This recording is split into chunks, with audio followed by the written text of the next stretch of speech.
Now, Alabama rot can be fatal to dogs, with a number of cases reported in our Solent area. And now a Southampton-based journalist has taken on the Three Peaks Challenge to raise funds for research into this deadly dog illness. Our reporter Shan Robins went to meet him. There have been 3 confirmed cases of Alabama rot in the New Forest and 1 in Chandler's Ford. Steve has a dog named Oscar and they regularly take walks in woodland, a common factor in most cases. Following researching this unexplained dog illness, Steve felt compelled to help fundraise for the Alabama Rot Research Fund. A dog is supposed to be a man's best friend, and would you let this virus kill your best friend? You'd want to do something about it. I'd heard about the Alabama rot over the last few years. I thought it was just in the New Forest. And I started hearing stories about it in all different counties, and particularly quite close to this area. And it made me really paranoid, thinking, is Oscar at risk? What, is there a cure?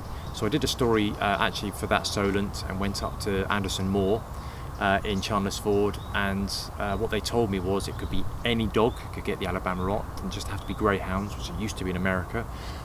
If the dog got the virus, it's a 70% chance it would die. And around the winter time, more and more dogs are succumbing to the virus, and there is no cure. Dogs reported with Alabama rot can suffer kidney failure and/or skin lesions. The cause of the disease remains unknown, and the disease does not appear to pass from dog to dog. One of the people I've come across is a lady called Jessica Kirby, and her dog Pippa and Molly, they went out in Wiltshire.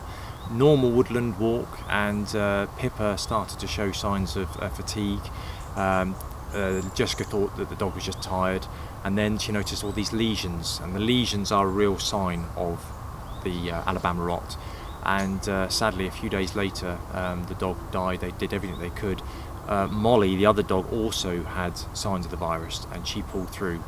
Very stressful time. Anybody who's had a dog knows what it's like to lose a dog anyway, but apparently I think Pippa was about 2 years old, 2.5 years old, a very fit and healthy dog, nothing wrong.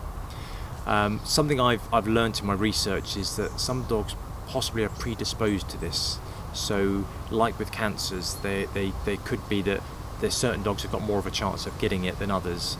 But you know, it's devastating for them. So they're looking to raise, I think, about £6,000 to £8,000, probably to get a PhD student to actually do research into finding a cure.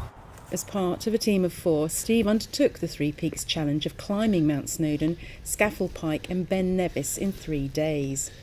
I did a few trips beforehand to Wales and so on just to get used to the walk, but it doesn't prepare you for how big these mountains are. It's about 5 hours for Scafell Pike and for Snowdon, 8 hours for Ben Nevis, although we did it in about 7.25, which was great. But Ben Nevis is the biggie of the lot, and it's a 10-mile hike. And how did you feel after it, and any after effects? I felt about 20 years older. I didn't feel too tired. I had a bit of a knee injury before, so that hurt particularly. And coming down, it's very unforgiving on your toes, and I think I'm probably going to lose a couple of toenails, which most hikers will tell you it happens.